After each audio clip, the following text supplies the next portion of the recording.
वीर अभिमन्यु की अदम्य साहस्य की कहानी। अभिमन्यु अर्जुन और सुभद्रा के पुत्र थे। वे अर्जुन के समान वीर थे।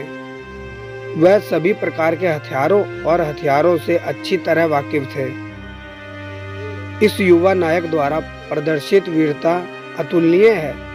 अभिमन्यु ने अपने जीवन को दांव पर लगाकर शक्तिशाली कौरव योद्धाओं से लड़ाई लड़ी और लड़ाई के दौरान एक नायक की मृत्यु हो गई। आइए जानें इस महान योद्धा के बारे में। कुरुक्षेत्र में कौरव पांडव युद्ध के दौरान द्रोणाचार्य कौरव सेना के सेनापति थे। कौरवों को वो पांडव सेना द्वारा लगातार पराजय के कारण वह नाखुश था। पांडवों को हराने के लिए द्रोणाचार्य ने चक्रव्यूह नामक एक चक्रव्यूह में अपनी सेना की व्यवस्था की। द्रोणाचार्य जानते थे कि श्री कृष्ण और अर्जुन के अलावा कोई भी इस चक्रव्यूह में प्रवेश नहीं कर सकता। श्री कृष्ण ने शस्त्र न रखने की शपथ ली थी और अर्जुन दूर दूर तक युद्ध करने में लगे हुए थे। पांडव चिंतित थे और दुविधा में भी थे कि क्या करें। अभिमन्यु आगे आया और युधिष्ठिर से कहा, चाचा मुझे अनुमति दो, मैं चक्रव्यूह में प्रवेश कर सकता हूँ। युधिष्ठिर अभिमन्यु की बहादुरी और कौशल से वाकिफ थे, लेकिन अनुमति देने के लिए उनके पास कुछ आरक्षण थे।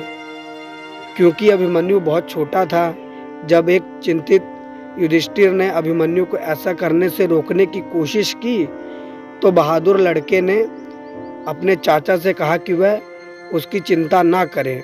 अभिमन्यु के आग्रह पर उसने अनिच्छा से अपनी स्वीकृति दे दी। उस समय बहादुर अभिमन्यु केवल 16 वर्ष के ही थे। युधिष्ठिर और अन्य पांडवों ने आशीर्वाद देकर अभिमन्यु कौरवों द्वारा स्थापित चक्रव्यूह में प्रवेश कर गया।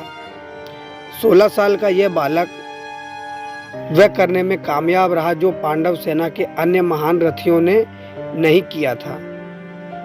उनके साथ उनके सैनिक भी थे। लड़ते लड़ते वह भूलभुलैया के अंदर और गहराई में चला गया, लेकिन कौरव सेना के भयंकर योद्धाओं द्वारा अवरुद्ध किए जाने के कारण उसके सैनिक उसका पीछा करने में असमर्थ थे। इस बात से अनभिज्ञ अभिमन्यु आगे बढ़ गया और रास्ते में उसने शत्रु सैनिकों, हथियारों और घोड़ों को वध करते रहा। द्रोणाचार्य और अन्य योद्धा बहुत परेशान थे। कौरव उसके साहस को देखकर चकित रह गए।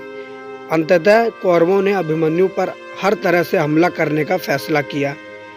इतने सारे कौरव योद्धाओं ने जवान लड़के को घेर लिया और उसे आत्मसमर्पण करने के लिए मजबूर करने की कोशिश की, लेकिन अभिमन्यु नहीं माने और अनुकरणीय साहस के साथ उन सभी का मुकाबला किया।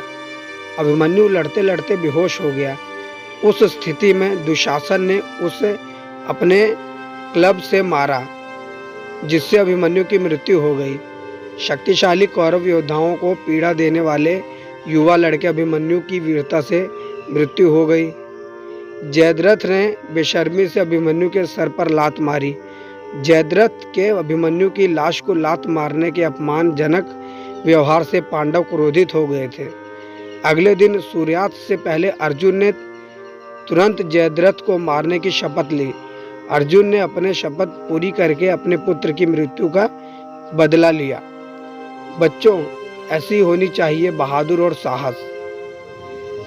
अभिमन्यु ने अपनी छोटी उम्र में अद्वितीय वीरता का प्रदर्शन किया।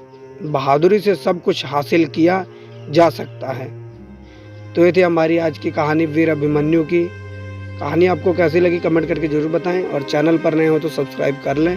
बेल आइकन को प्रेस करके ऑल पे सेट कर दें।